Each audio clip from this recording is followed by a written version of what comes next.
Wonderful, wonderful. Thank you so much, Michael, for the beautiful music. And thank you, everybody, for being here with us. It's a beautiful Saturday morning here in It's a beautiful Saturday morning here in Seattle, Washington, where we are all gathered. And it's really amazing to be gathered for a beautiful conversation like this, intercommunity dialogue, where we are going to be talking about how we can build, community and long-lasting relationships between the African and African American communities.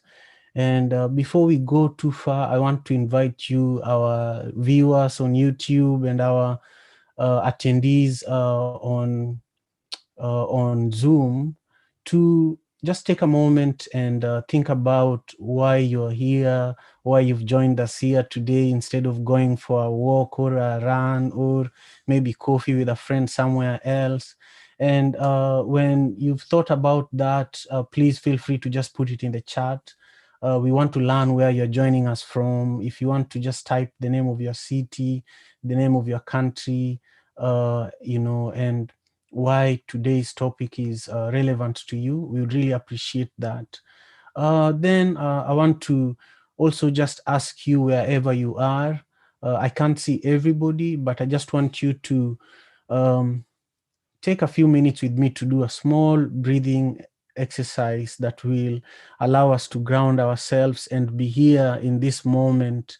We are discussing a very heavy topic, and I just want us to, first of all, uh, be grateful to the owners of this land that we are calling home right now. So to the natives people, I think we're in the Duwamish land.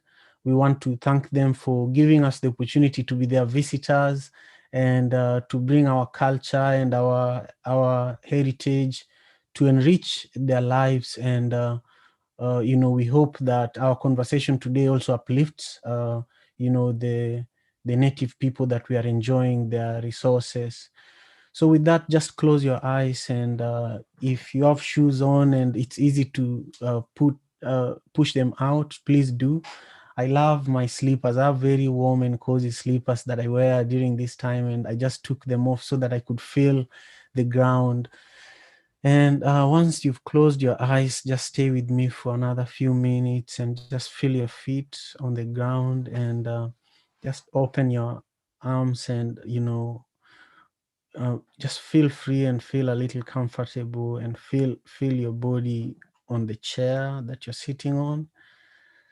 And let's just take a deep breath in together through your mouth and out through your nose. Let's just take in a deep breath and hold it for a few seconds.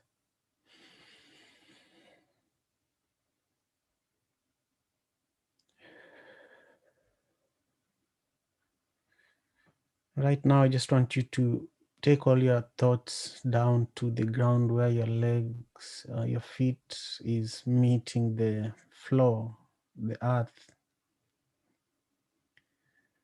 And just stay there for a moment and thank your feet for all the places it has taken you.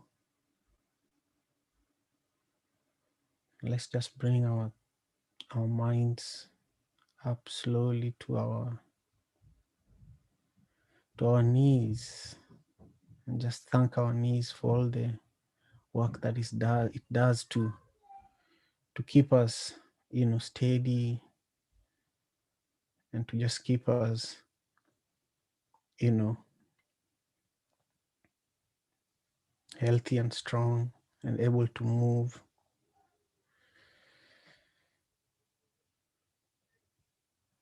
Then let's just bring our thoughts to our belly, our core, where most of the tension is always held. And let's just do a little deep breath in together.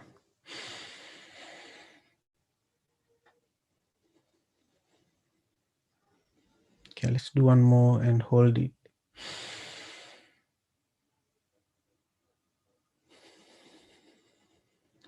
Then let's bring our thoughts to our chest. And,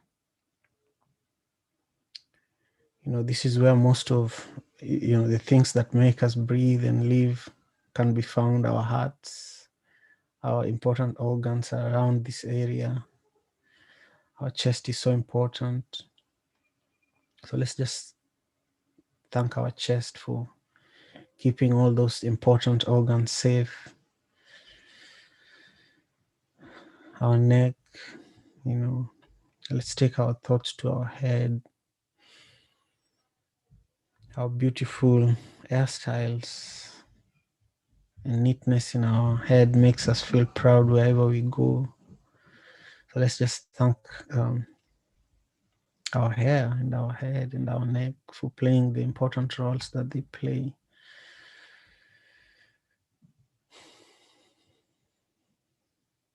And let's just, thank our ancestors, the ancestors that were stolen from Africa as and ended up being slaves in this land that we live in America. And just thank them for the pain and the suffering that they had to go through in order for us to live in a democratic, country that we call America.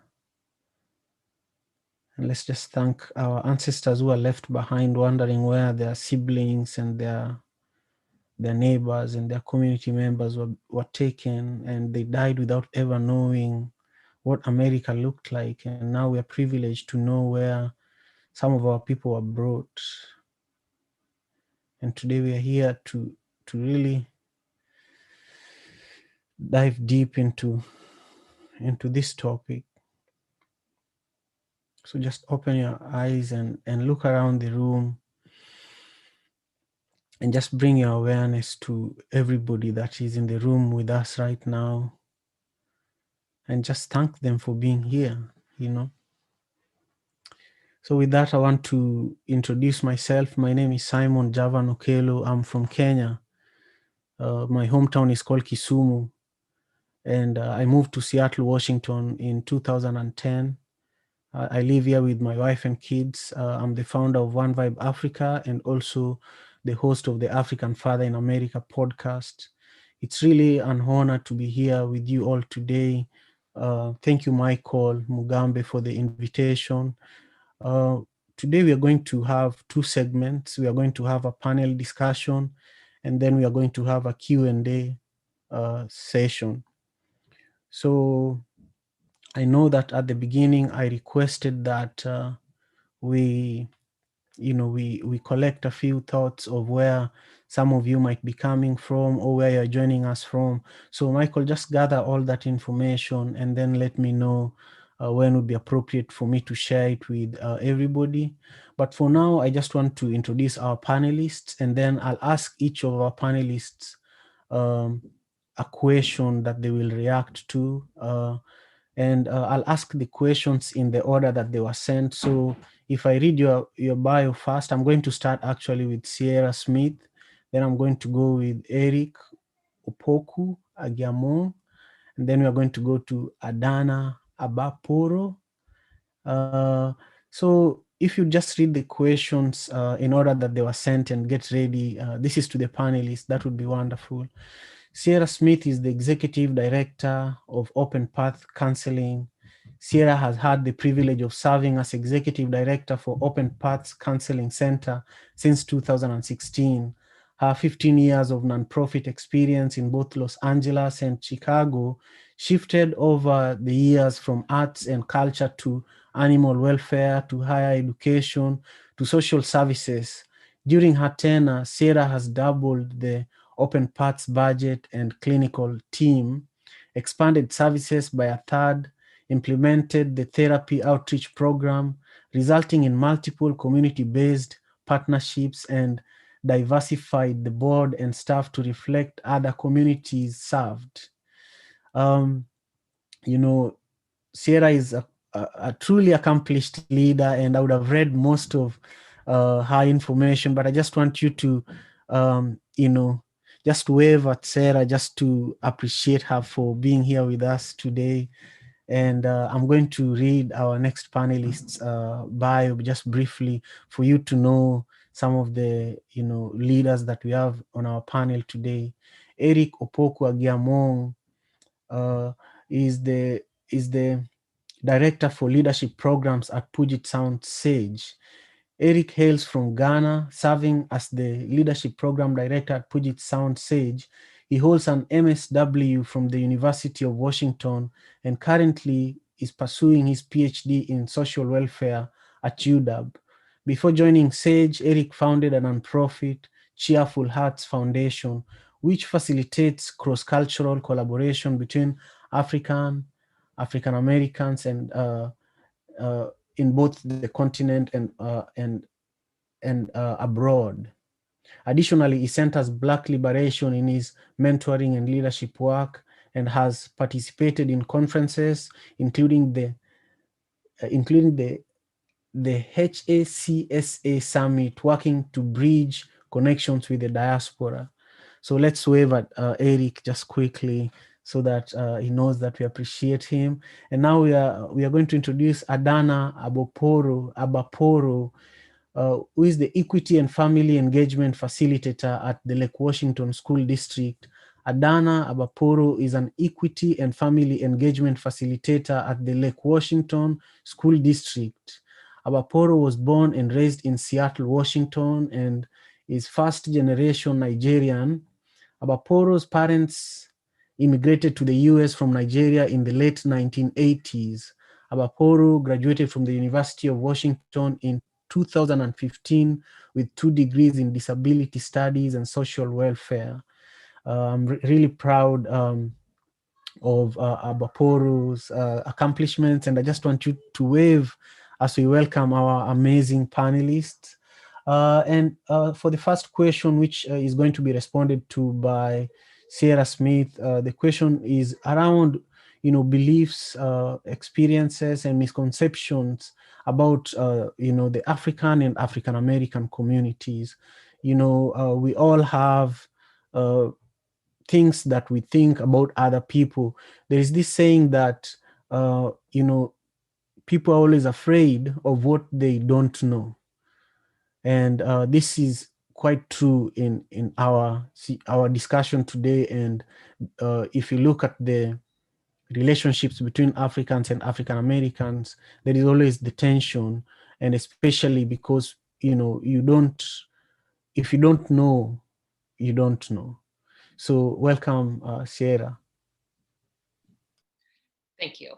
I want to start by saying that I can only speak to my own experiences, and I can only speak to the observations I've made living as a Black woman in America, and also recognizing that as an ethnically mixed Black woman, I hold privilege in a way that some of my other brothers and sisters don't, as a light-skinned person, and as the fact that my mother is white, and I recognize that there's privilege that comes with that.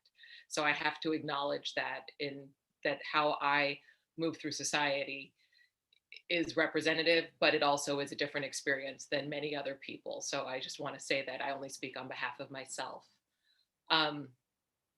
But when we're talking about, in my experience, the misconceptions around Black people in the United States, what I'm seeing right now in our current political system, I think, is indicative of what's historically been the misrepresentation, which is this notion of individualism, and we should have pulled ourselves up by the bootstraps by now. And the reason why so many Black people are still living in poverty or still struggling with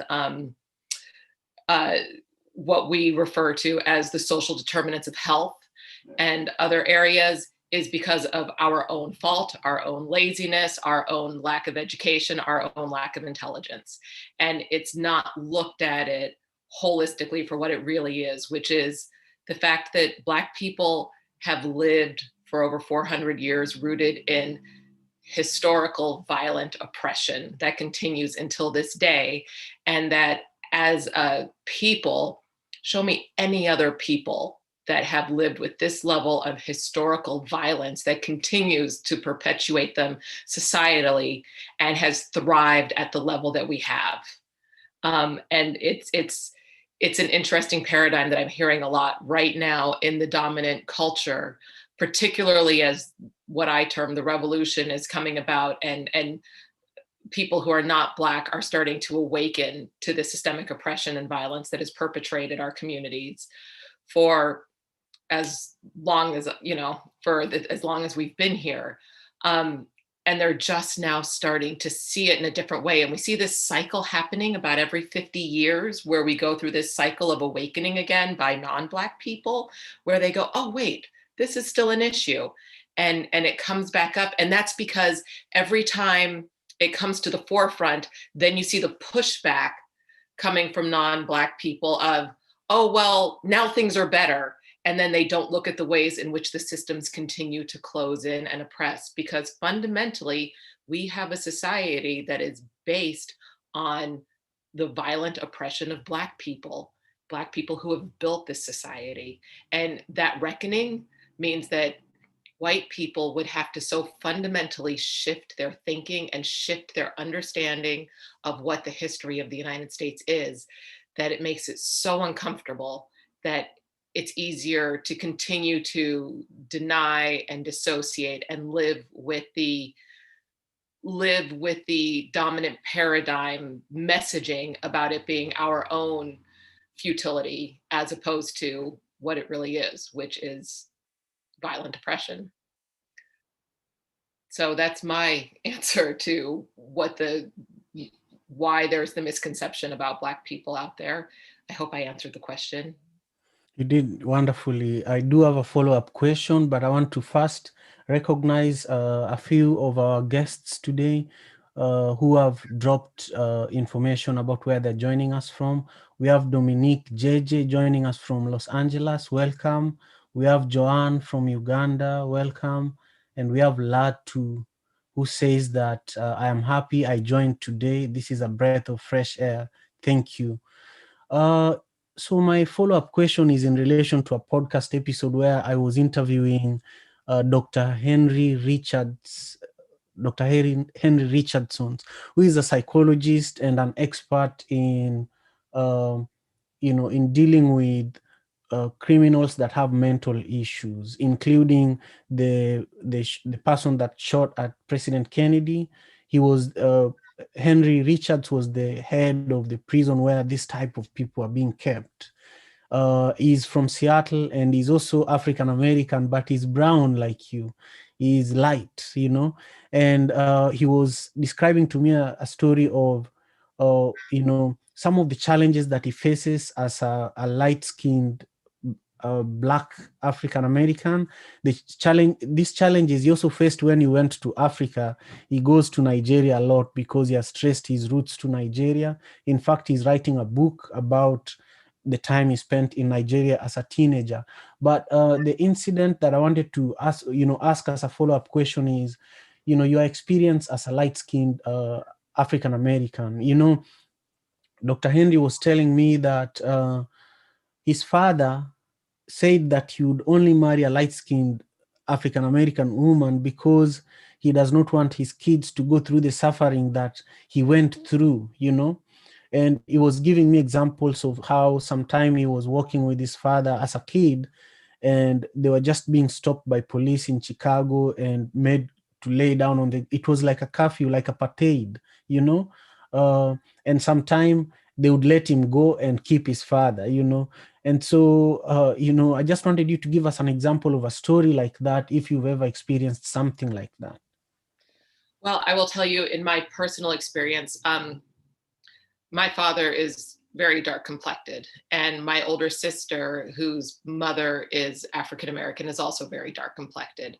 And I have absolutely had the experience, particularly as it relates to being with my older sister, where out in public, I've been associated as being the pretty one, or my hair has been something that has come up from time to time because I have long hair. and the notion of having the good hair, which is something I'm sure many of us have heard. And the fact of the matter is, colorism exists throughout many, many cultures. It exists in Asian cultures, it exists in Hispanic cultures, and it absolutely exists in Black cultures. And so there are ways in which my ability to assimilate and put the dominant culture of white people at ease has been something that I've been able to use to my advantage. And there's something that I have to recognize, that I have an ability to code switch that's impeccable depending on where I'm at and what I'm doing and who I'm with. And I recognize that with that privilege comes the responsibility also of, number one, calling out that I live my life in a code switching format. And number two, that I do it to put the dominant culture at ease, so that way the messaging I have for when I talk about, at least within the scope of my experience, the historical trauma that has been inflicted on Black people by white oppressive society, they can hear it. And I spend a lot of time thinking about, how can I frame this in a way that is accessible, emotionally accessible to them? Because I recognize that for me, that's a way that I can use my privilege. Recognizing at the same time that the righteous anger that Black people have in this society deserves to be owned the way it is, and should not be mitigated to have to make white people feel comfortable. And we live in that paradigm, right? We live in that paradigm of, we have to keep a certain level of comfortability to white people to be able to exist within the racist systems that are there, yet at the same time, hold on to what I call righteous anger in that way. And I will share with you on a personal note, my father was incarcerated for the first time at 16 years old. He's now 78. And he was incarcerated for an activity. He was 16 and broke into a store. He at that time was going to a school with predominantly white children. And he was with two other white boys who did not get any time. And he happened to be a big man, and he happened to be a very dark-skinned man. And he wasn't a man at that point, he was a boy. But at 6 feet-ish, at 16, and being dark-skinned, and being that he was in Washington, D.C., he was put in a federal penitentiary with adults. And the trauma that happens for a teenage boy who has experienced oppressive poverty and historical abuse, when you look at the intergenerational trauma that's happened in my family on my father's side.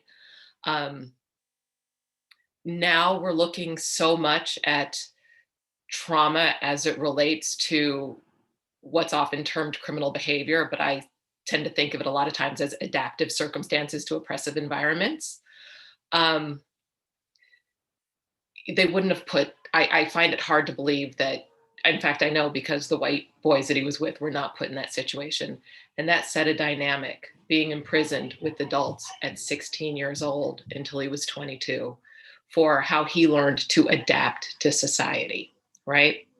And then this is also at a time where that trauma was never recognized. It became this framework of criminality that then continued to perpetuate itself as a defense mechanism to survive in a society that has criminalized him in this way and views him in this way.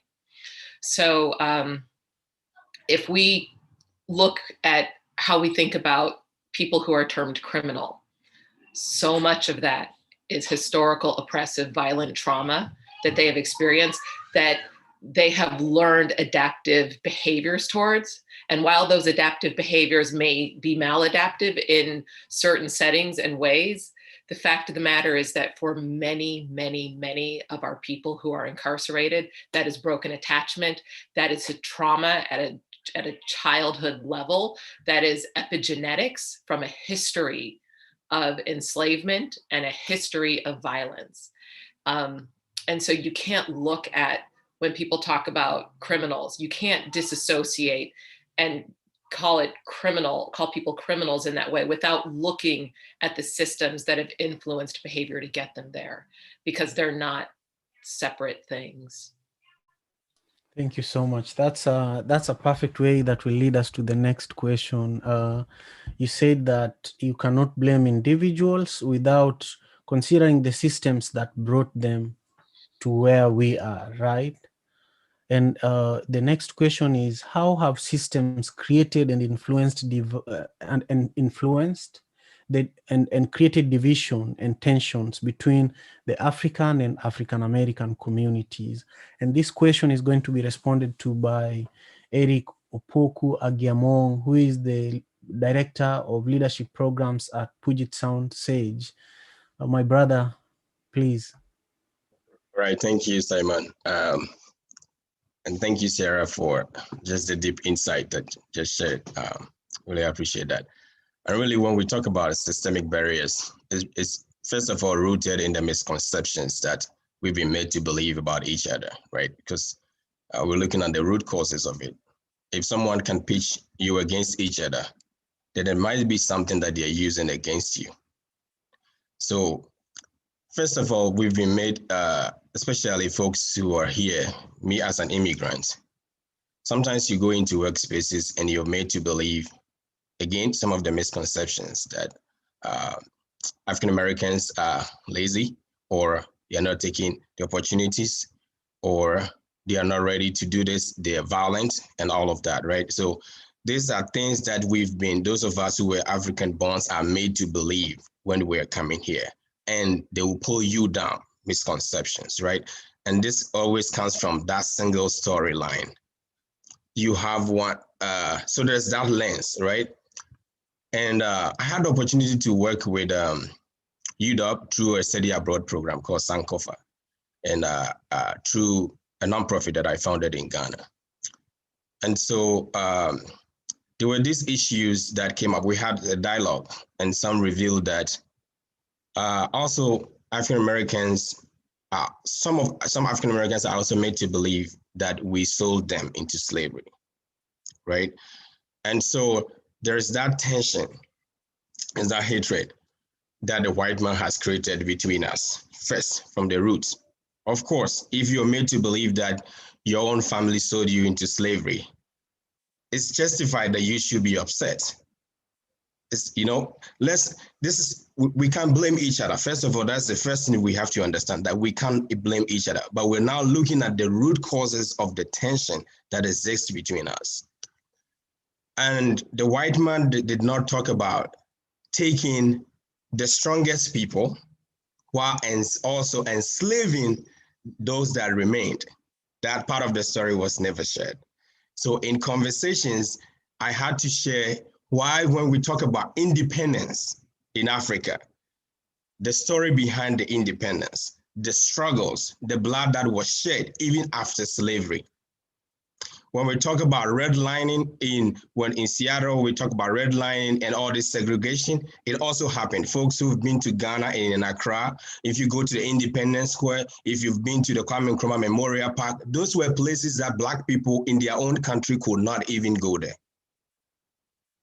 So they've done it in a very sneaky and maybe creative way that it's so easy for both sides to believe each other. So one party is made to believe that you sold them, and then on the other side, you're also not knowing, and on another side, those of us who are born in the country are also making us believe that they are not hardworking, they are not doing all these things right, they are violent and all of that. So these things get into our minds, right? And so we tend to hate each other. But the white man is also not talking about the inventions of African Americans. The ones that even invented stuff, the patents that they were supposed to get in their names were denied. Those things are not talked about. The ones that built this country, as Sarah said, was built on the backs of slaves. Those things are not talked to the folks of us who were born in the continent. And so we're all in this space where we're not getting a clear picture of what is really happening, the oppressor, what is really happening, right? And so when we get here as immigrants, our whole thing is we're still thinking about, okay, these people are this way, right? Then the question is that how do we get deeper into understanding, even if somebody is violent? Let's look at even the Black Lives Matter movement, right? somebody might term it as, oh, some people are being violent, some people are being this way. But the question is that what is the root of their actions? Why are people, do you think that if people are okay, they will just get on the streets and just do, like, people also want to have peace. People want to be happy. Black people have been oppressed for so long. So it feels like those misconceptions are being used as a way to divide us, even within the systems. So you are an immigrant, you think that you're the smartest person, you're the most hardworking person in the workspace, and then you tend to hate your own brother who came here, who's brought here as a slave for many years to build this country and to build even the spaces in which you work. You're not recognizing that, right? And then when you don't recognize that, your own brothers and sisters who came here before you are also having that feeling that you're not even giving me that respect. First of all, I'm also made to believe that you sold me. And now you're feeling big even over my space or in my space, right? And so I feel like that keeps on perpetuating that concept, that mindset that systems are dividing us. Thank you so much. I want to add a comment and a follow-up question, and this is to all the panelists to also think about, as well as the audience members. There's this idea of white space. You just spoke to it. A lot of the systems and the structures that we created it for white people. We didn't create it with Black people in mind. If you think about even Black architecture, it's quite different with the architecture we see. It depicts a lot of freedom, a lot of nature. If you see how we design, we almost design the way nature designs. And so again, Dr. Henry Richardson has been writing an essay about white space, and I've been thinking about it since him and I started talking about it. If you think about the segregated America, there were spaces that were white. If you think about South Africa, there were spaces that were white. But if you think about the whole world, this segregation of people based on whiteness and whether that space is for other people besides white people, all of this is put in place by systems that have been created to influence and divide and create the tension. And if you go even back further, when we speak about the divide and rule idea, you find that in Africa, in every single country, we've all been divided by the white colonialists that colonized us on tribal lines, where when they were leaving Africa, they left it for a specific tribe, and then they were still supporting another tribe and saying those people, they want to take everything from you. So it's, if we are wise, Professor Ngugi wa Thiong'o, who is a well-known African scholar, says that the biggest work is in decolonizing the minds of African people globally, because what also the white world fears the most is the unity of African people. Can you imagine Africans united from Brazil to Barcelona, from Barcelona to Johannesburg? Do you know how much economic power that is? Do you know how much or employment opportunities that can create? So these type of things are scary for people who are afraid of equality and justice.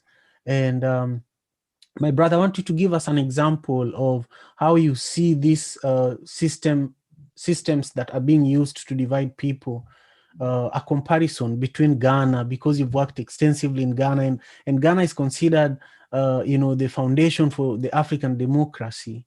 So give us an example of where you've seen the divide and rule or white space concept being used in Africa, and you've also seen the same thing here, to help our audience members really see that we are dealing with the same issue.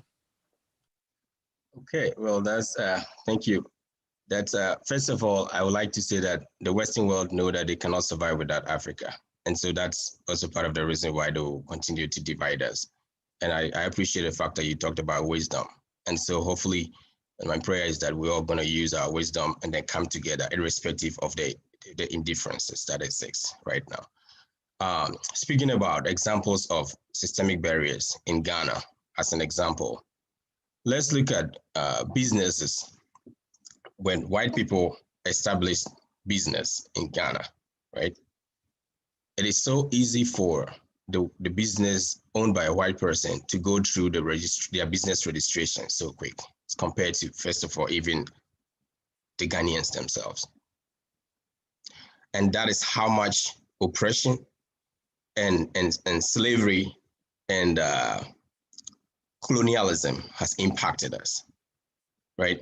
Because when not only are the businesses moving faster, you end up even realizing that they are creating more opportunities for them to be able to have lower maybe cost of production,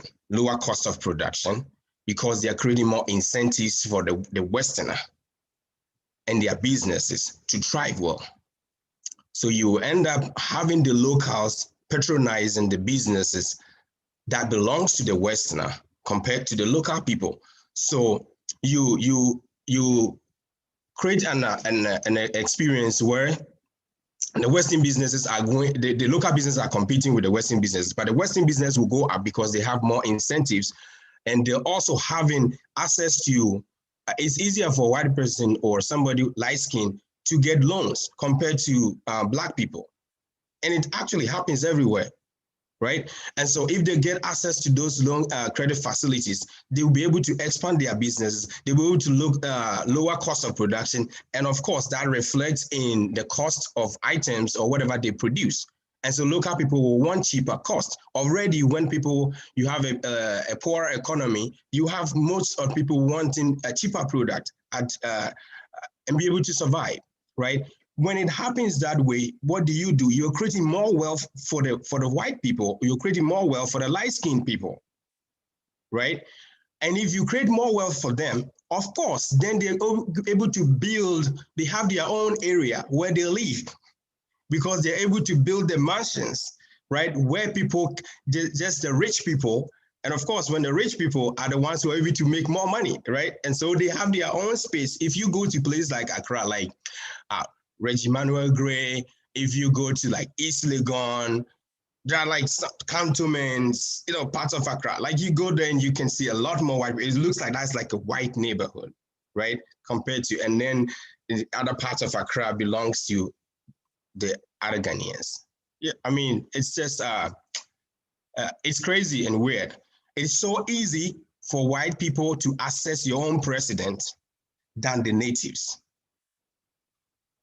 You see how power has really, like influenced the way we do things? Yeah, man, it's true. What you're saying is true. And I want to take this opportunity to thank you, Eric, for your response to my follow-up question. And I want to welcome my dear sister, Triana Holiday, who is a shaker, a mover and shaker here in Seattle, and is part of Africa Town Land Trust, as well as Converge Media. She's really a leading figure in the Black liberation movement here in Seattle. So it's an honor that she was able to join us. Just for those who have not met Triana, I just want to read a little bit about her. Triana Holiday is a true Seattleite who has watched her city change in many ways through studying abroad and being displaced by gentrification. She's now fueled to tell her neighborhood story through film and education while working on the solutions. So you learn more about her as she speaks. But now I want to go to the third question that will go to my sister Anna Abakporo. And this question is, how has the divide affected Black Lives Matter, racial liberation movements, and involvement in those movements? So the divisive systems that have been created here in the US and globally against Black people, how have they made it impossible for us to unite, basically? Yes, yeah. Thank you for that question. And thank you everybody for joining with us today. Really appreciate it and appreciate all my panelists. And nice to meet you, Triana. Really appreciate you joining us. Yeah, so exactly what Eric and Sierra have mentioned, there is that divide. And growing up as someone born and raised in Seattle, had parents emigrate from Nigeria, I was in both of those worlds where for me, I grew up with immigrant parents, but I grew up in the US and I felt like for me, I was in this middle where for me, I felt that I was too Black for the Nigerian community because I couldn't speak, I can't speak Igbo. I'm not as fluent as like my cousins that are born and raised in Nigeria. But then I felt like I was too Nigerian for the Black community because I felt that there were some experiences that I did not experience growing up. And then growing up, I've heard different things about the Black community, how I need to, articulate my thoughts and words. I have to make sure I really am careful with Black people that I hang out with, and I shouldn't, fall into the stereotype of what it's like to be a Black American, African American in the US. And growing up, I never understood why that was. I never understood there was that differentiation between being a Black African American and being African.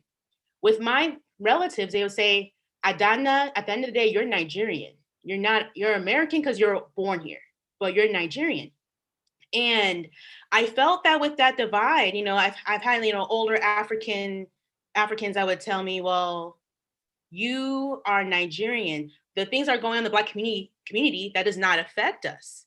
And I always felt like there was this hierarchy that because Africans knew where to trace their roots, that they knew they're from Nigeria, or from the Congo or Ghana or other African countries, they felt somewhat better than Black Americans.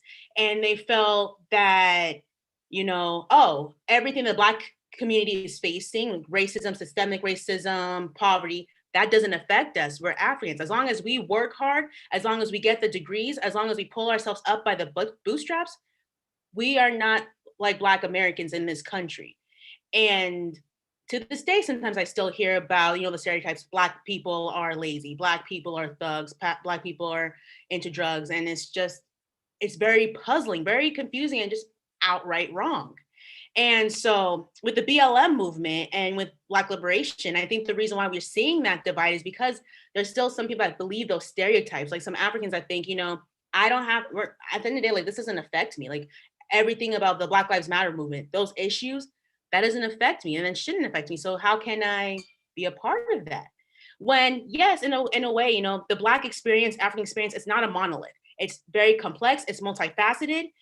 At the end of the day, though, we are still under the system of oppression. We can't, unfortunately, that brings us together and that should bring us together. That's why we need to be out there, we're trying to work hard to be together. And I truly believe, and like Eric said, if we all come together, imagine all the power that we have, because we do have a lot of power, not just individually, but as a community, as communities, we have that power. And I feel that we have to understand that, yes, there might be some differences because, some Africans, we know where our roots come from, and Black Americans sometimes, with DNA testing, with ancestry testing, they can figure that out. But at the end of the day, like we are Black, we are African. Yes, understand that there's differences, but understand too that we as a community need to come together. And as long as we can try to understand that, I think we can do so much. There's nothing that we can't do. And I truly believe that's so important. And so I feel that the divide, yes, there's like so many differences, but if we can just, recognize those differences and acknowledge it, but then understand that we need to know that we need to take some action because we are all affected by all this. There have been so many Africans, unfortunately, that have passed, so many Africans that from like different countries, coming here to the US and have gone killed and have been, facing systemic oppression. Not just Black people, not just Black Americans. But I truly believe that these stereotypes that we have, it's because of, white people. Like the white man has made us believe all these different things about Black people. Like, and in Africa too, like when people come here, they think that, oh, what the white man is saying is true. Like Black people are this way. No, we are all very hardworking people. We all know what we're doing, what we have to do to survive. And I truly believe, again, like I keep saying, I truly believe that yes, our Black experience is not the same. It's not a monolith. It's multifaceted, complex, but that could bring us together wholeheartedly. And I truly believe that we can, have so much power with that. Thank you so much, Adana. Absolutely. I have a follow-up question for you as an educator. I was saying earlier that Professor Ngugi wa Thiong'o really advocates for the decolonizing of the mind for Black people globally. And educators play a big role in this. You know, I am a father of 3 girls, and I've been very persistent with teaching them Luo and Kiswahili, which are not languages spoken, in America for the most part. And you find that if I stop teaching them for 1 week, they forget, they lose even interest. But if I teach them, and like every morning on weekdays, I turn on BBC Kiswahili, during the entire breakfast time, then I just listen to what they say in the background. They're mad, but they're talking about the words that they remember, And so it's sometimes, as an educator, good for you to have many enemies, but you ensure that the mission that we have for our collective is accomplished. Mhm. When you think about someone like Malcolm X, when he was in exile, he was going to school in Tanzania. Many people don't even know that. When Nelson Mandela was in exile in Ethiopia, he was going to school there. So what are some ways that, as an educator, you think that we could, another example that actually Triana is familiar with is Omari and his son. They were in Tanzania, and that's where Omari really built the muscle for journalism. And, he tells me that all the time whenever I meet with him. So what are some examples or ways that you think our listeners can educate their kids and can connect their kids with educational opportunities that enhance our relationships as Africans and African Americans, and also decolonize our minds? Yes, absolutely. Like you just said, Simon, decolonizing, it's absolutely important.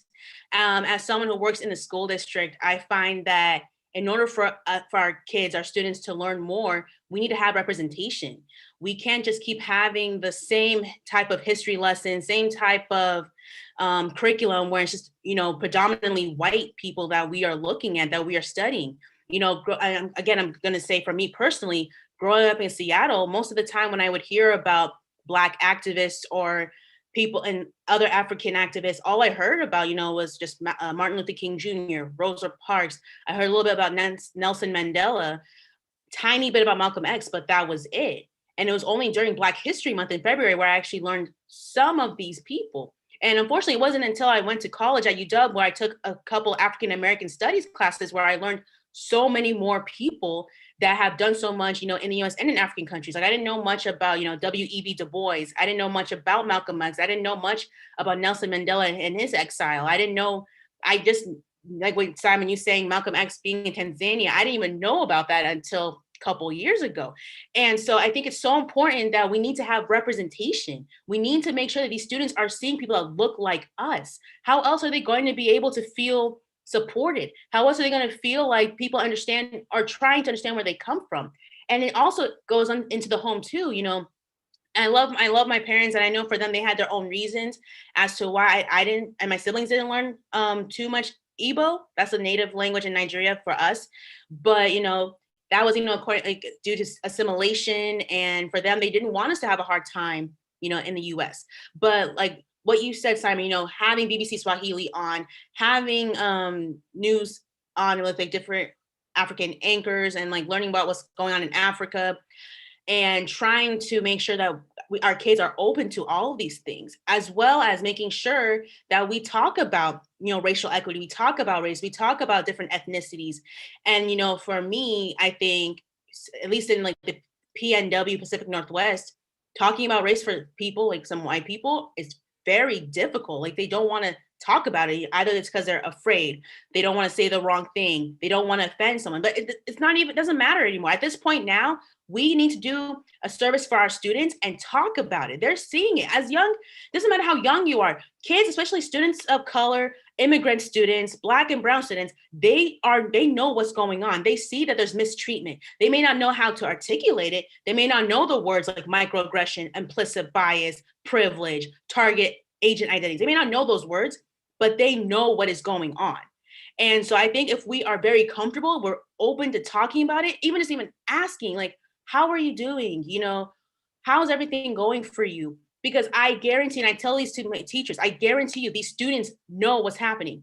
They know what's going on. They know how it's affecting them. They just may not know the words to say it. So decolonizing the curriculum, having more representation and all across the board, like all different classes, making sure you talk about it, make sure you have an open conversation, open space to talk about it. So that way, when you are talking about this, not only are you building that knowledge and knowing of the different cultures, different representation, different people that look like them, you're also building rapport. You're also building that trust. You're building that relationship. And if I had that when I was in school, I would have learned so much more. And I felt like I would have been able to be even closer with my teachers than I was before.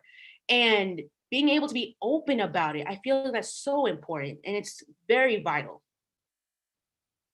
It's clear that you're passionate about this. Yes, you can tell. Thank you so much. You know, I want to pose the next question to Triana. The next question is really related to what we are going to do from here. What can we do together so that things are better? You know, there's a saying that you should plant a tree even if you will not enjoy its shade, you know? And so I feel that our generation, we are definitely planting a tree. Of course, our ancestors and our parents planted a tree. You know, I lost my mother less than a month and a half ago, and she was a fighter, a warrior, a woman that that did so many things that were not acceptable for women to do in the African context. Um, and it really clarified to me that I've started, you know, planting trees myself. The time for enjoying her shadow, the shadow that she created, the trees that she planted, is over. Um, so, you know, Triana, since this year began, it's been a completely crazy year, and you've literally been at the front line. You know, every day I've seen your Facebook lives with Omari. I've seen how much you've sacrificed, and at first I want to thank you, you know, for all that, you know, work that you've put in from your heart. And I want you to share with us what we can do. You know, how can we come together as a community? How can we come together while understanding the differences in our communities and the challenges that we have? Please. Absolutely. Thank you guys so much for bringing me on the panel side. I was on the other side. So I was here the whole time, but I was just on the other side. And I was like, wait, am I still speaking today? So thank you, Michael, for getting me on. Thank you, Simon, for introducing me. I really appreciate the opportunity. And it's so great to see all of the panelists here. So great to see you, Eric. It's been a long time. Great to see you, and great to meet you, Sierra and Adana. I will say that, you know, when we think about next steps, we actually identify a lot of what was spoken about today on the panel. We have to be clear that what kind of productive measures can we do right now to eradicate the ideals that are put in African immigrants when they even come over here. Some of you spoke to that. The idea that, oh, don't fall into that Black American, you know, stereotype. Oh, they are this or they are that. You're told things that make you then perceive Black Americans in a very particular way. So how do we attack that, first of all? Because that is nothing more than an extension of colonialism. So we have, when we're talking about decolonizing our systems and decolonizing our minds, it really starts with the understanding that, first and foremost, narratives are described, narratives are implanted, and we have to uproot them. Last summer, I was working with the Yesler community, which is primarily East African community. And I was working with youth. And it was the first time that I really had the opportunity to work directly with, you know, African youth. And they were maybe some of them born in America, right? Like first generation Americans, or maybe just got here when they were small. So what they've known is America, right? And this dynamic and like the relationships I was able to build during this time with these young people really showed me something that we also have to really think about when we talk about where we're going and how we move forward. And that is that there is this identity around Black America that I'm seeing being so absorbed by young Africans, right? Where it's like, oh yeah, I want all the hip hop. My pants are going to sag. I'm going to create my own little clique and gang because like, that's what we do in America. And I'm almost going to kind of denounce a bit of my, immigrant status. Like, I don't really want to identify as, that. I know I'm that. I get it. I know I'm that. But again, I don't want to necessarily learn the language because I don't want to be different than the people I'm going to school with. I want to assimilate. So for me, there's all of these ideals that we have to eradicate. First and foremost, it's a beautiful thing that those from the continent have that connection. It's a beautiful thing that that culture is still strong, that parents are wanting to teach their children. Thank you, Simon, for putting that on the BBC, because absolutely, if I had that opportunity, I would want it wholeheartedly. My experience is very unique. My son's father, I was with him for 18 years, 17 years.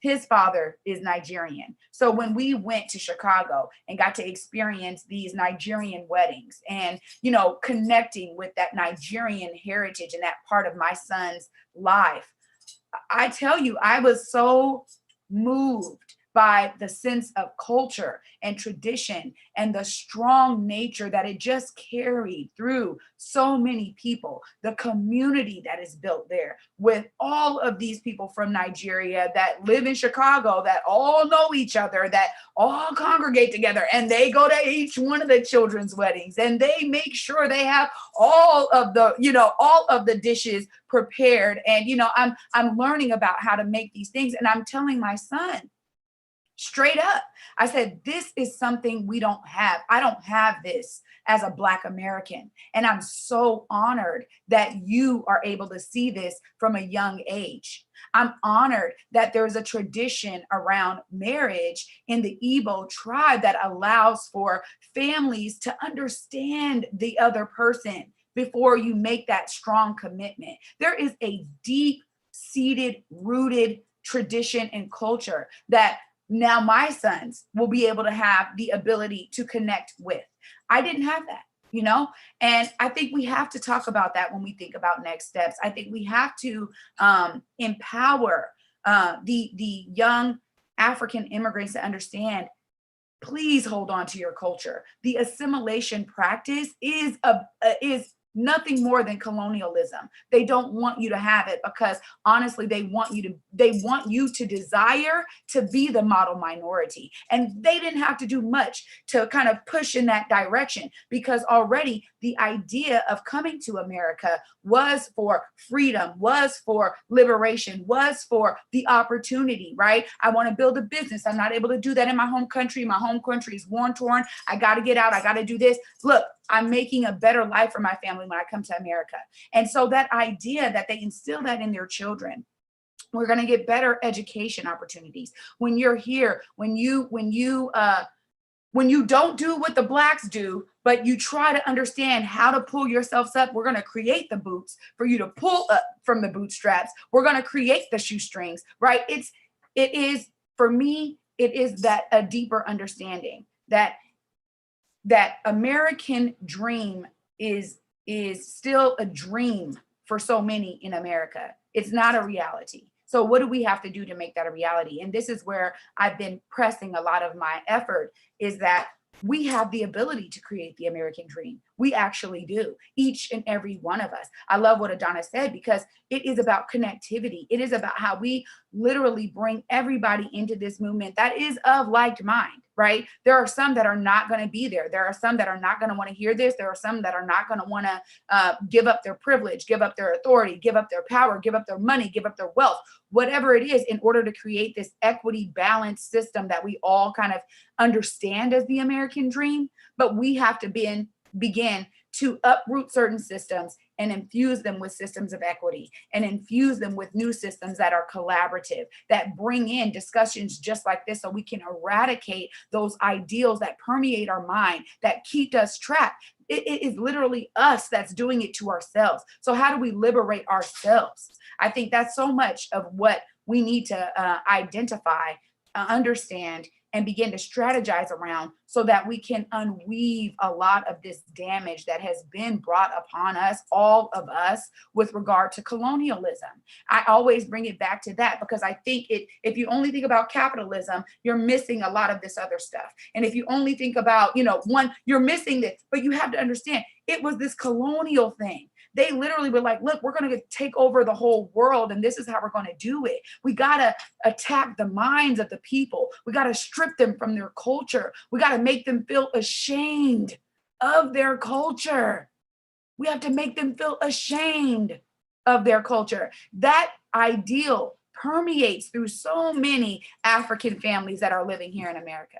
And so I think that when we talk about next steps, we first have to think it's the Sankofa method. Let's remember where we come from so we can know how to make these steps forward. And also, the collaboration is key.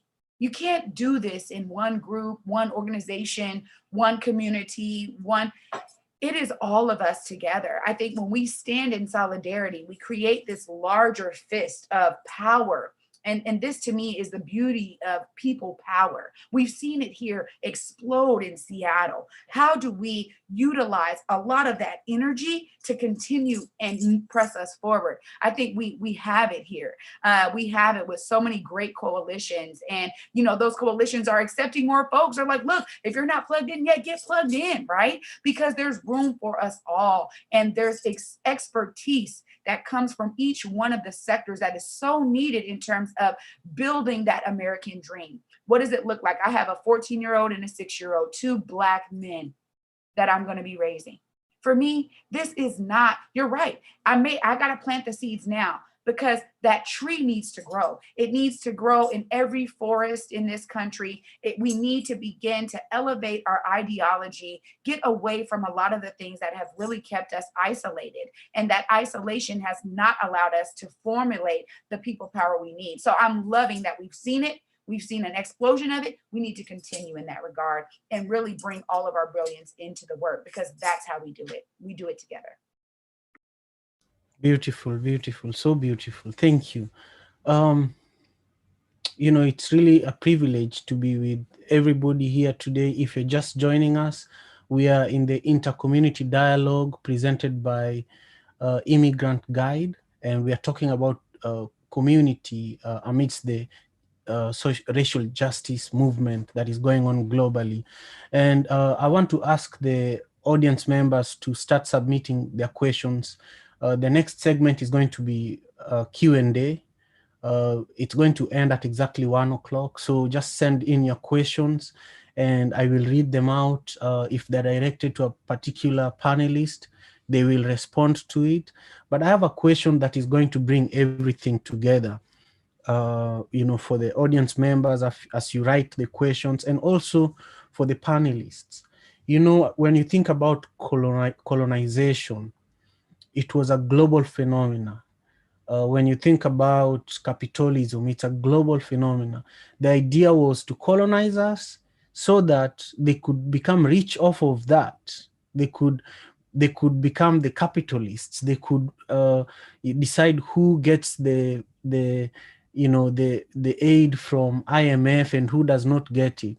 Then for example, yesterday I was listening to the BBC Kiswahili, and Zambia is for the first time going to be unable to pay its national debt to the International Monetary Fund.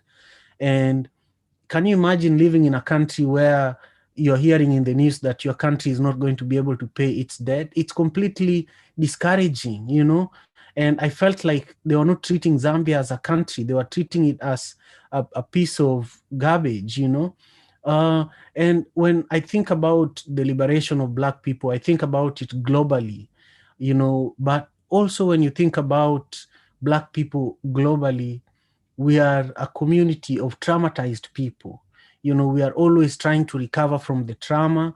And when we are so close to recovery, then another trauma happens, when you're so close to recovery, another trauma happens, so it's always we've always lived in a way that we are stuck in this cycle of trauma. So I wanted you to help me and help our audience members understand, and this is something that I'll ask Sierra to respond to, just a 1 minute response, and then Eric, and then Dana, and then Triana. How do we navigate the Black diaspora globally, considering the trauma that we're dealing with collectively?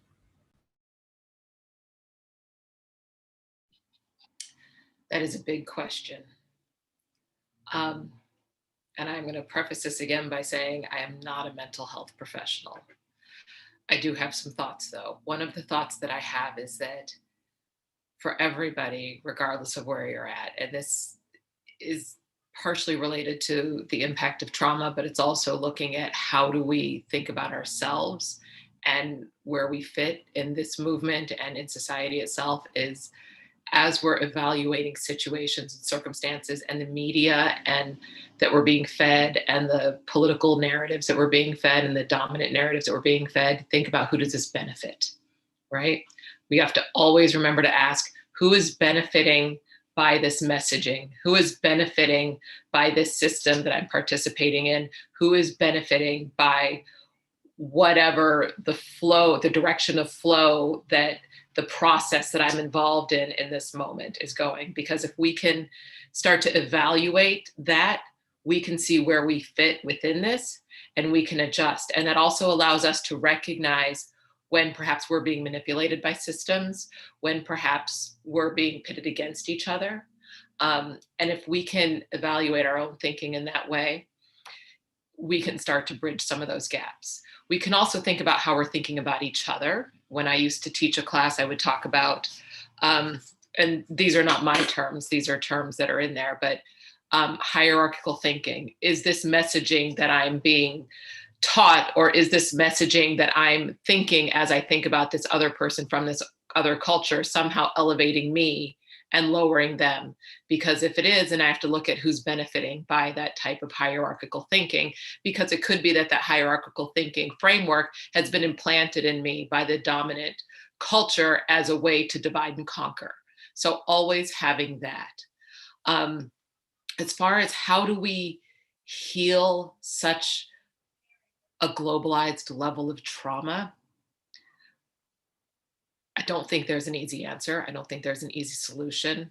But I think that one of the things we can continue to do, as has been said, is to educate ourselves and to understand that the narrative that we've been given, that we are responsible for our own trauma and that it is our own individual fault that we have not lived up to standards that have been set by an outside culture that has been oppressing us for a very, very long time, is not a personal failure.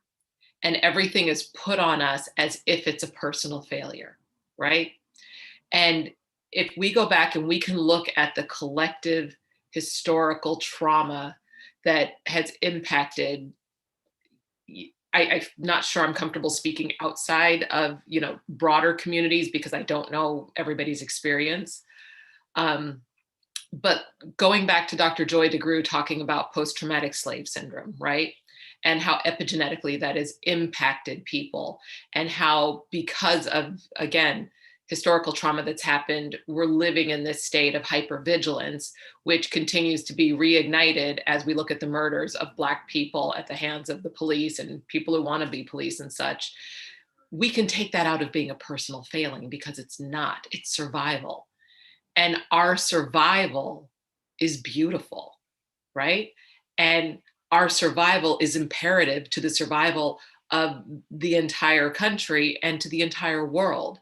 And if we can own some of that part of it, that ability to persist and resist that Black people have historically, and look at that strength that comes from that, instead of, and sort of replace the dominant paradigm of not being enough, being traumatized in a way. I don't want to take away the impact of that, but that's not all that we are, right? That is not all that has happened in our cultures. There is so much beautiful, wonderful elements of our cultures that we can also look at, that we can focus on while also dismantling these other systems. So there's my 2 cents. Thank you. Eric, please. Right. That's a lot of sense, Sarah. And I think, Trina, you shared something powerful, that you talked about the using our collective skills to support each other. That's the way forward. When I just in addition to what Sarah shared, when I came to Seattle, I think I would say like halfway my time here, I joined a nonprofit organization called kind of like Recruiting Mentors to support our Black youth. And I actually helped in recruiting almost like over close to 300 Black males to mentor Black youth in Seattle. And one of the ways that I've really seen that we can work together or come together or heal together is to really be in community with each other and to learn from each other and to understand why we do what we do, the different, and learn each other's culture. And I really like how, Trina, you shared about, just being involved in those weddings and, that red culture, that experience. So like there are cultures that we can learn from each other and use that to support each other. Aside from the mentoring, within the mentoring program, we had a healing circle for Black males, mainly Black males. And interestingly, the manual for the healing circle had the teams from the Ashanti tribe, the Adinkra symbols. And I'm an Ashanti. So like I was really surprised that those were, the words and their meanings that I could just take. I took the book, I became the facilitator, and then just explain the deep cultures, the reasons behind it, things that are not shared in this country, right? And the values of Black people that has been taken away for years, especially folks that were brought here. And you can see like really, really top people in society shedding tears and just like sharing their personal experiences, and also helping me like to really understand where people are coming from and the hurts. And so it's like, it was a very beautiful space where we can all heal together. Like people are sharing their stories. I'm also sharing stories from what I'm used to, and people are just connecting. It was just charged. It was like once in a month, and it was a charged room that nobody wanted to miss that session until this pandemic came in. So I really believe in the sense of just coming together. And this is not like you're going with it. I mean, we're healing and we're going to be hurting each other at the same time. It is not a promise that there will be statements that both parts will be hurt. But at the same time, because of the future, right, we will become selfless in the process of getting to know each other. I'll give an example. When we were doing this, when every week we go in the schools to mentor our Black youth, there was even one of our Black brothers that one time asked me a question that, hey, I heard that like African borns believe that they are much better than African Americans. What do you think? Who is better? That's a tricky question. I just said, brother, I think that we're all good. We're all one people, like in a jovial way. But those are just examples. Those are things that people will share. And sometimes to the point that, oh, maybe you don't really understand this, and so just leave this side for us and things like that. But I never gave up because I knew the root. I know where the brother is coming from. I know where my brothers are coming from. This has been heard for years. So I'm just saying that in the process of even being in community, there might be statements or things that will come up that we might not be happy. But let's always remember why those statements may come up. It is not an intent to hurt you, but it's because we have been oppressed and we're living with this trauma for many years. And those things will come, and it's okay. we have to accept, we have to believe those things are okay. So that when we go in there and then we experience them, we don't quail and come back. We always have to, Triana, you know this, you guys always say, always tap in and don't tap out, right? Like always just sustain that power, sustain that energy. Yes, we live with trauma, but Black people are the most resilient people on the planet. If any race is ever treated the way we've been treated, I don't think they will survive. No one will survive, but we're very powerful people. And so as Sierra said, we should just also look up to the power that we have so that we can move forward with this. Let's continually support each other, learn from each other's culture, mentor our Black youth, and let's keep that fire of communism called community. I think that that's just one piece that I'll share for now. Thank you so much. Adana, please. Yes, Sierra and Eric said a lot already, and I really appreciate hearing everyone. Just to add on, I think we have to, yes, recognize the traumas and like specifically talk about our mental health. There's so much, as like Black people, African Americans, African immigrants that we have dealt with in our histories for centuries, hundreds of years. And I find that, mental health in our communities, there's a big stigma, unfortunately, and for me personally, like, I think it's so important to recognize mental health, to work on your mental health. Like, so, and then, I just how people like to, work out like their physical bodies. I think you really need to also work on your mind. There's so much as Black people, as Africans, we've gone through so much. We've already mentioned everything, like from slavery to colonization, to the capitalism, poverty, systemic racism. We've gone through so much. And Eric, like you said, like if any other racial group has gone through what we've gone through, no, we would not be able to survive. We are very powerful beings.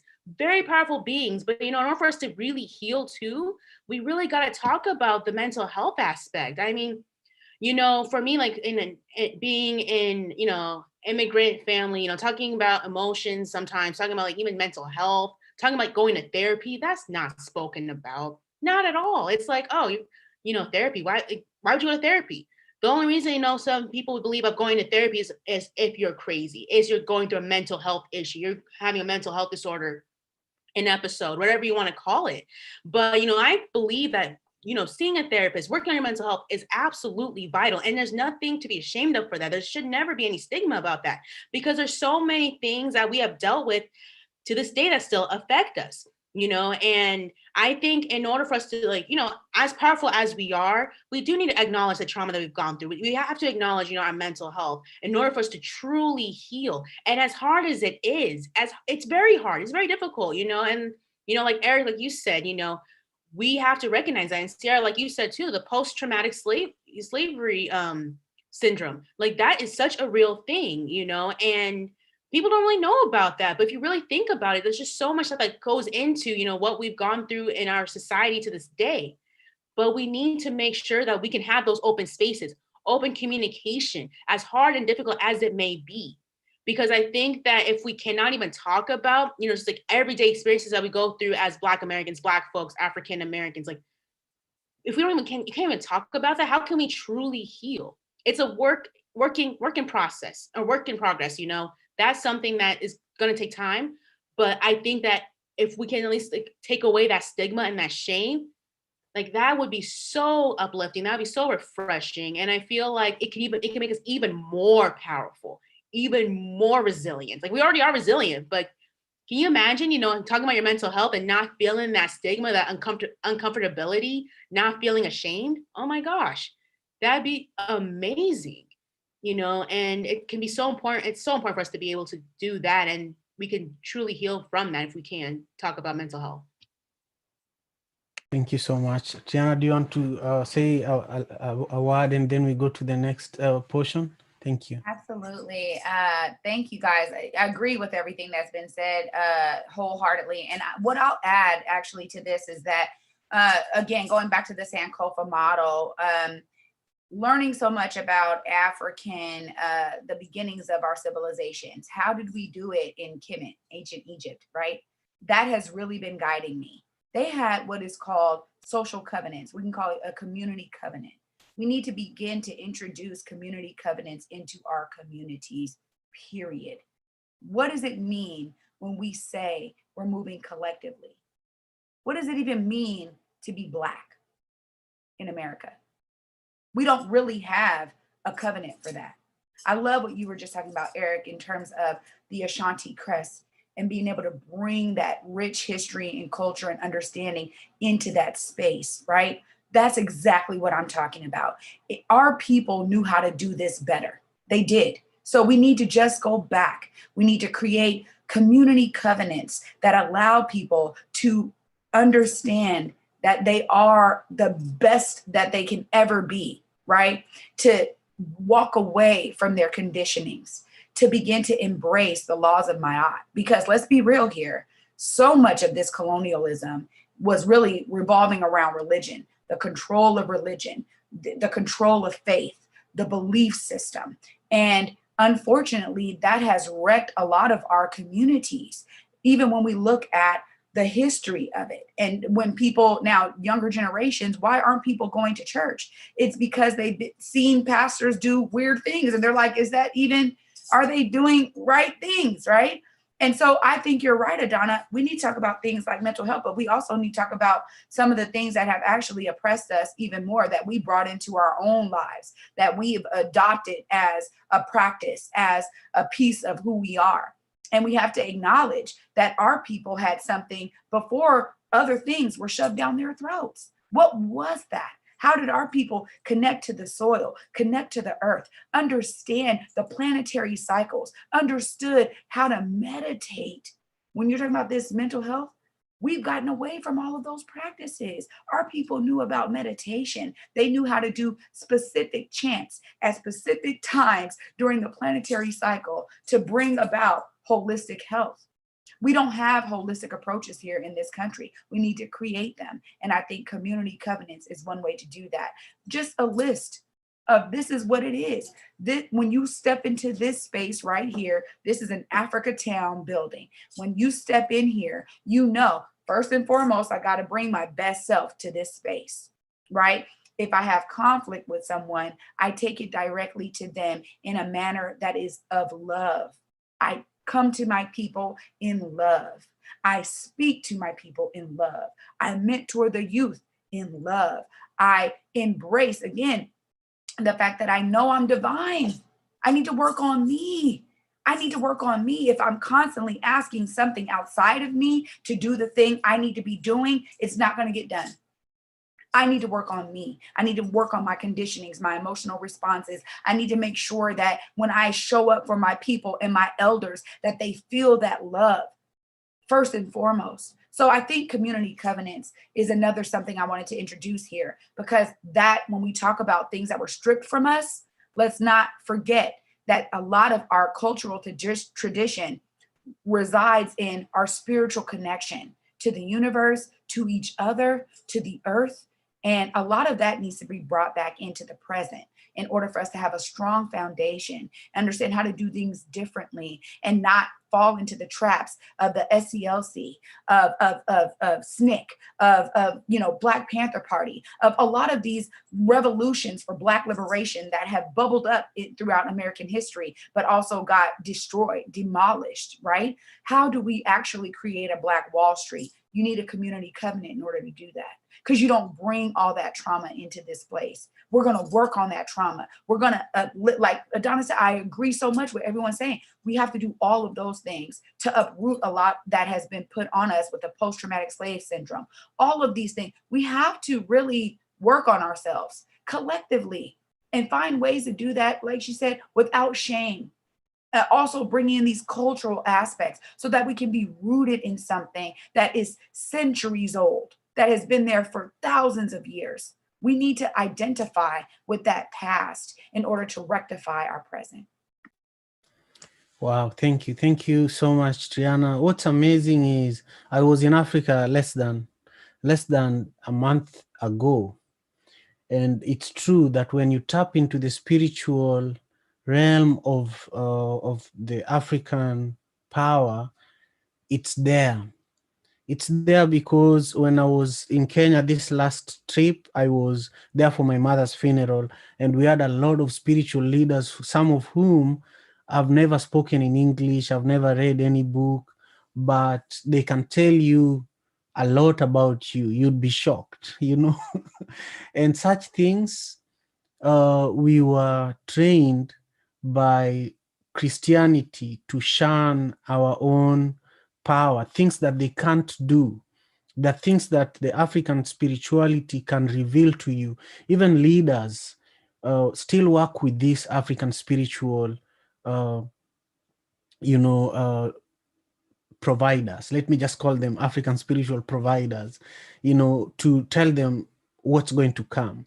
Things like recently, before the coronavirus pandemic, there was a grasshopper, you know, outbreak where there were millions of grasshoppers that ate all the plants from Ethiopia, Sudan to Kenya, and people are going to face, you know, hunger in a way that has never been seen in decades this coming year. But these spiritual leaders said these things like 20 years ago: prepare, prepare.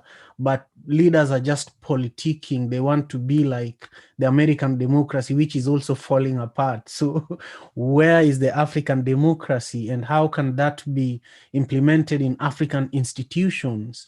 So, there's so much to be talked about here. And I want to bring us to the questions that are coming from our audience members. First, I just want to read a few comments that are not questions, and then I'm going to pose each of these comments or questions to one of our panelists. Again, I'll start with Sierra, then go to Eric, then go to Adana, then go to Triana. The first comment says, how do we get to know each other when African American brothers and sisters don't even think about going back to their roots in Africa? They spend a lot to visit Europe, South America, and Asia, but never in Africa. We need to build our relationship through following our roots. You can invest in Africa, buy land, marry, etc. It's only whites using that opportunity. This is a comment by Joel, and this is true. If you go to the coast of Mombasa, you know, on the Indian Ocean, you find a lot of Italian men have built bungalows there, and they are marrying Black women, but they're really oppressing the population.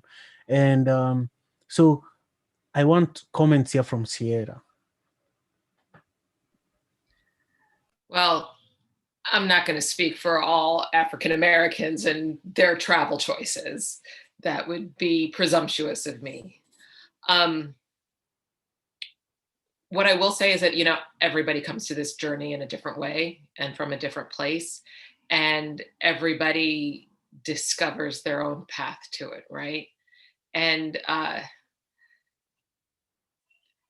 would say that being able to travel out of the country at all, for a lot of folks, is a huge, you have to be at a certain economic level and privilege to be able to do that at all to begin with.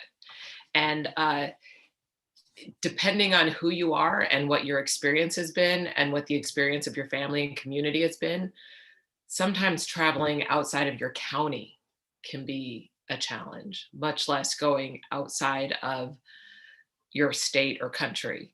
So I say that to say that I'm going to make an assumption here, and this is purely an assumption. I'm going to make an assumption that when we're talking about African Americans choosing other locations over Africa, we're probably talking about a small percentage of African Americans altogether, even looking at who is making that type of a decision.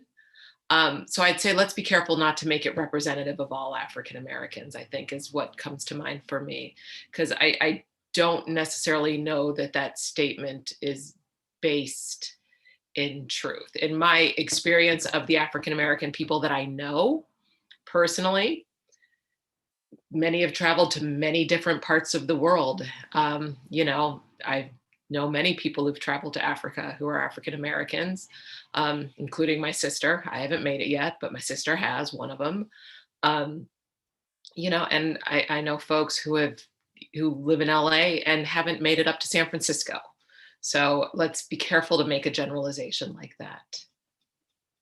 I just want want to chime in a little bit because I'm sorry, Simon, you said Mombasa, and I spent quite a bit of time in Mombasa personally. And I will say that you're absolutely right. It was a stark reality for me when I got there to understand how concentrated the poverty was, but yet these amazing Italian villas were all over the waterfront. And I was like, what is going on here, right? I had a really hard time understanding that. And I learned while being there, that is a thing. And absolutely what we need to do, I'll say in terms of, it is about education. A lot of Black people don't even understand that those opportunities even exist. If they did maybe save up some money and think about buying land over there, they may actually be able to do so versus here. But the opportunities in terms of that connectivity just really haven't been bubbled up to the surface,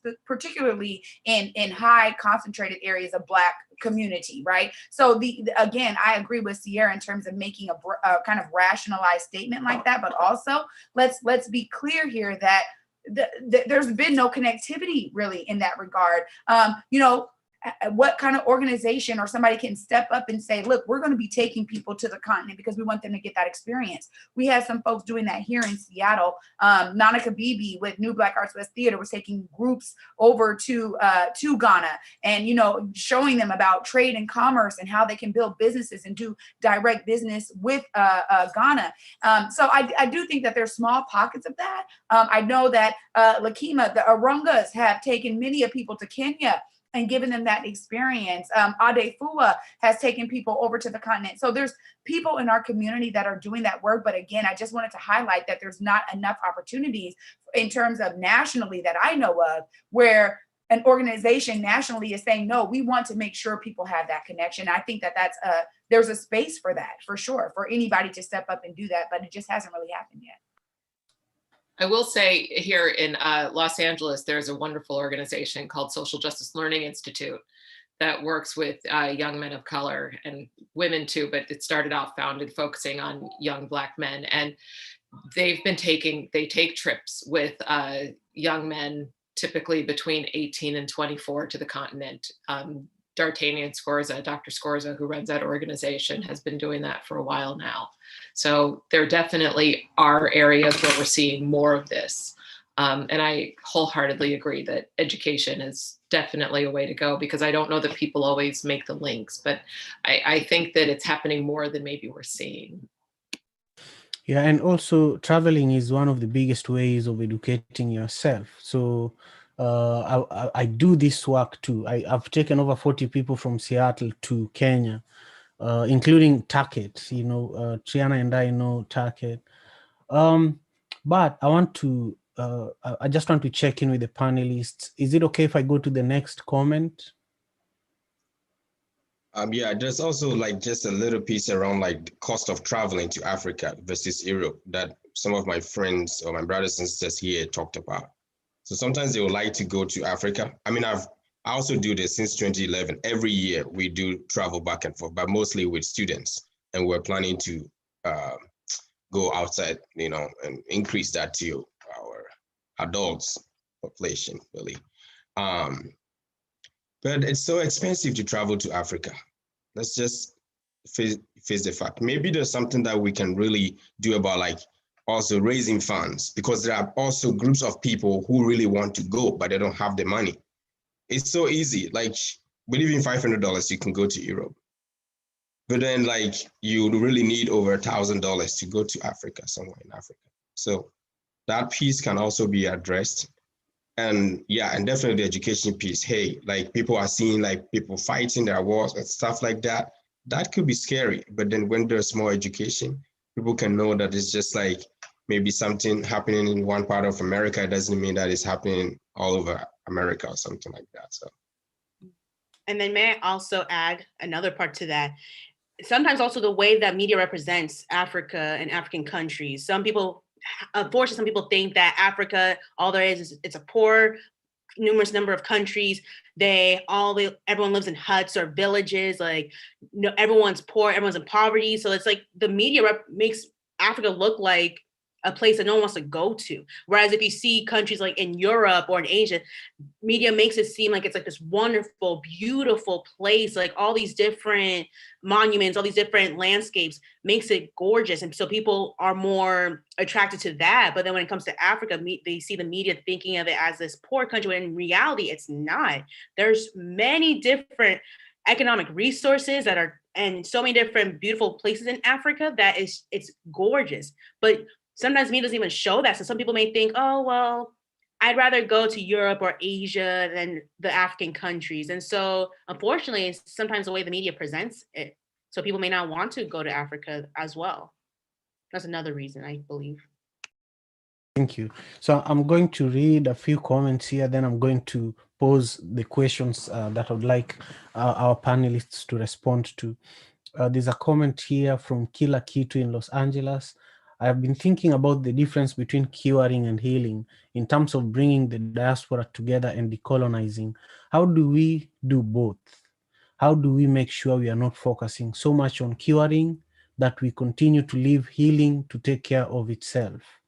So I'll just let you all think about that while we continue to the next comment here.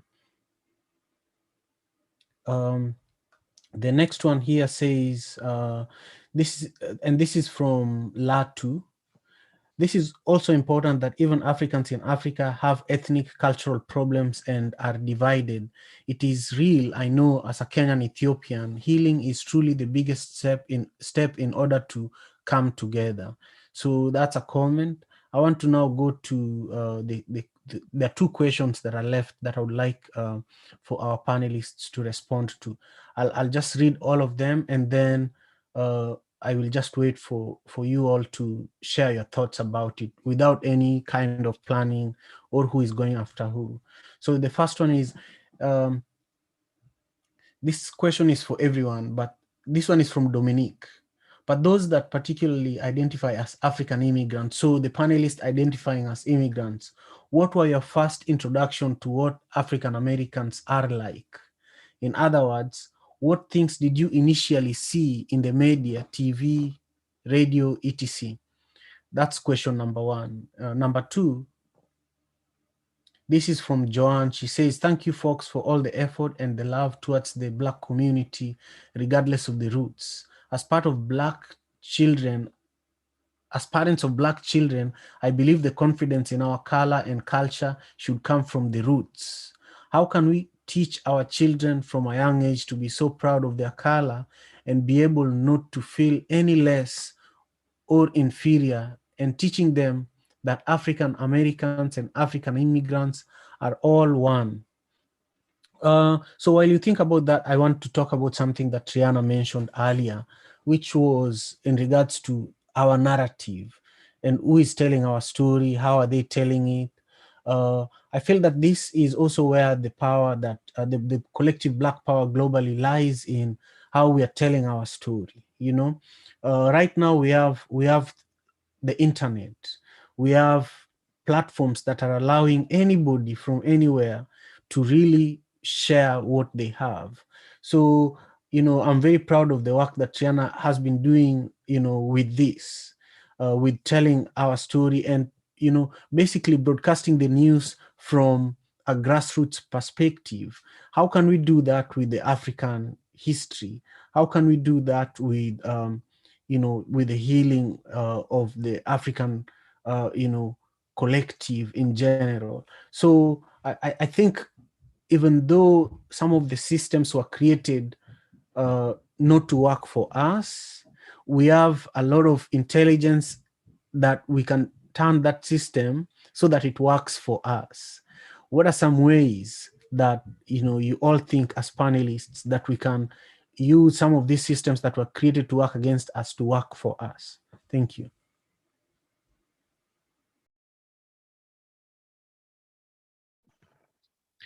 I will jump in and say that harnessing political power and running for office is absolutely at the forefront of what we need to do. I know in Los Angeles, there's an organization called LawPi.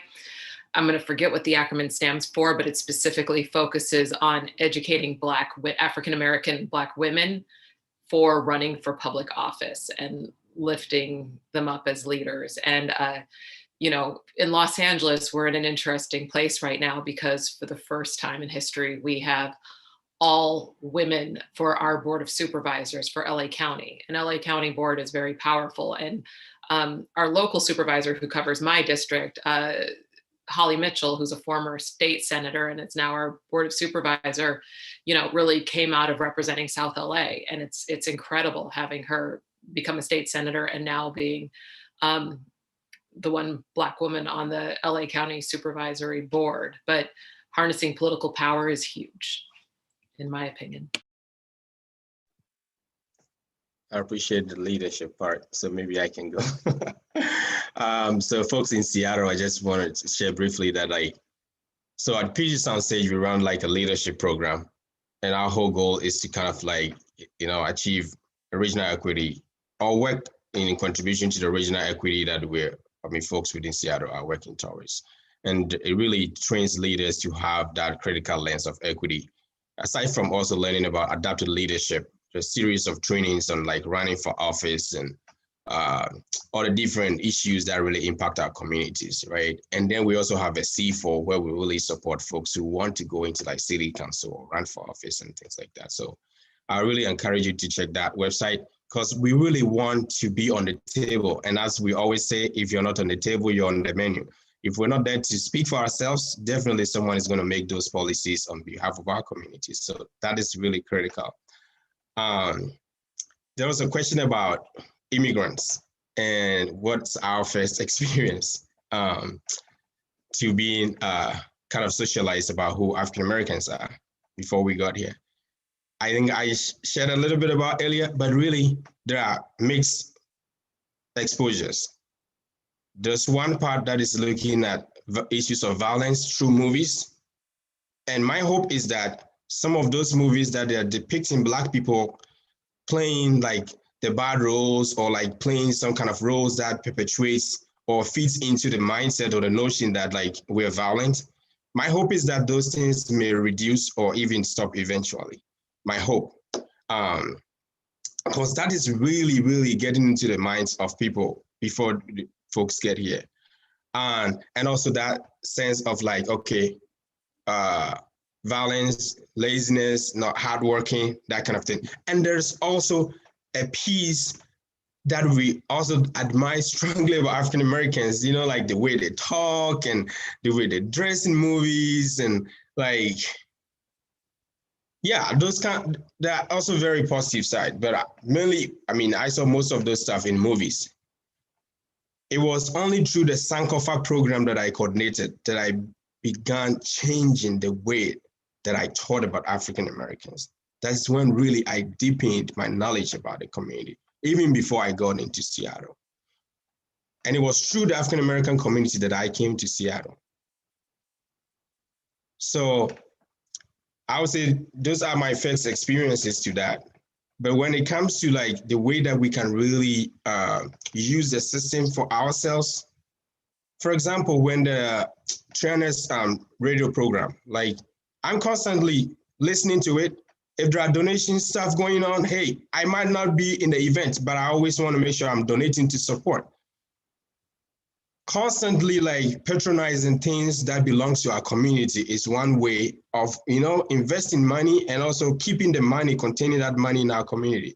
Those are critical because economic power, once we have that power, I mean, we can heal, we can have everything that we want. So let's be intentional about that. You may not have a lot and you may not give a lot, but any little you have, try as much as possible. On your birthdays, try as much as possible to fundraise for Black-led organizations, wherever you are on this planet. So like those practical little things that make sure we're keeping money in our communities are really critical.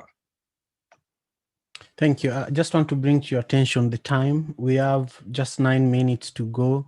I just want to give a chance to one panelist to also respond to some of the questions that I posed a moment ago. Then we'll wrap up after that, unless there's a burning comment. I can answer one of the questions. Adana, did you want to answer one and I can go after you? No, go ahead, Triana. Okay. There was one here from a question about how can we teach our children from a young age to be so proud of their color and be able to not feel any less or inferior, in teaching them that African Americans and African immigrants are all one.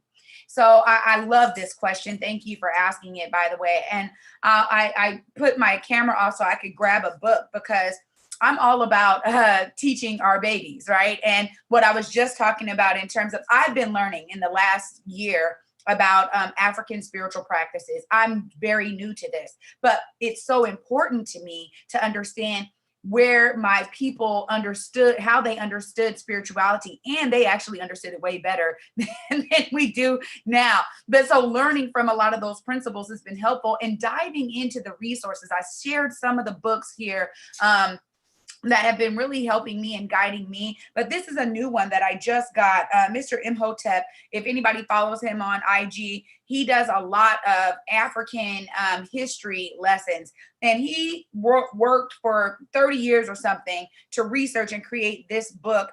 It's called My African Icons. If you guys can see that there, it's called My African Icons. And it really is a, it's like a storytelling book, but it breaks down each one of the icons one by one. And so what I've been doing with my sons is like, you know, my 14-year-old was like, Mom, really? And I was like, yeah, absolutely. You're going to learn about each one of these. I don't care if you think it's a picture book or it's only for your 6-year-old brother. No, we're going to sit here. We're going to read together. Understanding certain things around the history has been very helpful for me. There's a book called Heru Resurrection. And this, you guys can find all these on like Amazon or something, but really it was like the original story of Aset and Aser and their son Heru. And it was like the Mary and Joseph and Jesus, but it was like all these amazing Black, you know, strong figures. And you're like, man, just that alone, me reading that book to my sons and them understanding like, oh man, like, okay, because we were Christians, you know, that's what I grew up to be. I didn't know, but we've always understood, wait a minute, is that, you know, was that the oppressor putting that on us? So really this idea, and I think it's been so helpful for me in my household. So I'll just say that going back to the origination of it, there's so many amazing books. We got to start educating our babies on the brilliance that they are, the kings and queens. We built the pyramids, just starting to inflict all of that knowledge on their brains so that when they step out, they can step out with their chests held high and their heads held high, and they can be proud that they are the ones. We invented all of these amazing things right here in this country. Black Americans did. We invented amazing things. And in Africa, we did amazing things with regard to civilization. We taught a lot of people how to live. We taught a lot of people about agriculture and how to build. So when we think about a lot of the native things that happen here on American soil, let's teach our babies about all of the beautiful things that were happening on the continent. And there's now new people that are writing books so that we can begin to do that, because I think we've historically been, we've historically been left out of this kind of stuff. We don't know this. We don't know who these icons are. We don't necessarily, I didn't know them when I was growing up. So I'm going to change that for the next generation. I think that's the way we begin to do that, because then it's just about seeing ourselves as great, seeing ourselves as who we were as the original people. And it kind of goes back to that, which I think blends this idea of, you know, whether you're African American or African, it doesn't matter. We all really come from that central source. And it's really about teaching and infusing that into the next generations. Thank you so much, Triana. I want to welcome your son first to the discussion. He's a panelist officially. What's your name? You want to tell your name? Did he get shy? That's a Johnny, you guys. It means he who wins the struggle. It's nice. So I want to just say a few things as we wrap up today's conversation. Number one, thank you to Michael Mugambe and Immigrant Guide for making today's conversation possible. Thank you to Adana. Thank you to Eric. Thank you to Sierra. And thank you to Triana for being our panelists today. To today we covered so many things. For those who joined us late, we went through quite a few things. We talked about, you know, the beliefs and experiences and misconceptions that continue keeping the African and African American communities divided. We talked about the systems that were created to continue perpetuating this division and the tension. We talked about how the liberation and Black Lives Matter movements are being affected by these divisions. Then we talked about what we can do now. We talked about the trauma. I want to also just say that with technology, one of the things I think we could do as a form of an action that we can take is even Instagram lives. We can have those with activists in other parts of the continent and really tell them what we are experiencing, and what they are experiencing they can also share with us. Many people in this call today don't know that Seattle is actually a city that people are benchmarking activism with. When I was in Kenya, a lot of leading activists were telling me that since the year began, they've been watching Seattle daily. What's going on in Seattle is what dictates Black Lives Matter movement globally. I didn't know that until I was out of Seattle. So even though we have the Microsoft and all other big companies here, we are also respected for the way that our activism is actually working. If you see what Africa Town is doing, it shows that activism works. How can we share this knowledge with other people who have a desire to learn how to make activism work for their communities?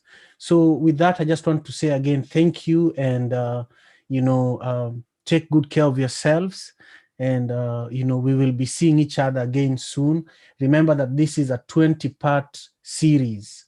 And we will be having 19 other dialogues. Some of them will be happening in private. So I just want to thank you, and be well. All right.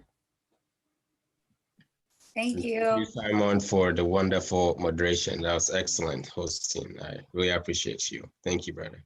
Yes, thank you all so much for your insight. Thank you so much for everyone listening in. I really appreciate the space, and I really appreciate just hearing from everybody and their information and insight. So thank you. Really appreciate all of you.